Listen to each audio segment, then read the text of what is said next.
বিসমিল্লাহির রহমানির রহিম। সুস্থ শরীরে কর্মমুখর একটি দিন অতিবাহিত করার পর ক্লান্ত বদনে অনেকেই হয়তোবা এখন ঘুমানোর প্রস্তুতি নিচ্ছেন। আপনাদের জন্য ছোট্ট একটি রিমাইন্ডার আছে। আমাদের প্রিয় মুজাহিদ হাদি ইবনে হাসান ভাইও 2 দিন আগে এমন একটি রাতে সুস্থ শরীর নিয়ে ঘুমানোর জন্য বিছানায় শুয়ে পড়েছিলেন, কিন্তু মহান আল্লাহ সুবহানাহু ওয়া তাআলার ফয়সালা ছিল মুজাহিদ ভাইয়ের জীবনে আর কোনো সূর্যোদয় আসবে না। তার হায়াতের জীবন এতটুকুই লিপিবদ্ধ ছিল, সেই রাতেই মালাকুল মউত এসে নীরবে নির্ভীতে আমাদের ভাইয়ের রূহ সাথে করে নিয়ে চলে গেছেন।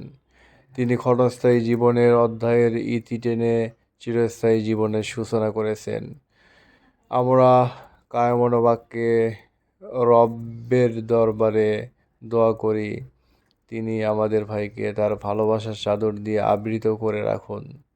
ভাইয়ের বারজাখের জীবনকে প্রশান্তির করুন, তাকে জান্নাতের মেহমান হিসেবে কবুল করুন। আল্লাহুম্মা আমিন।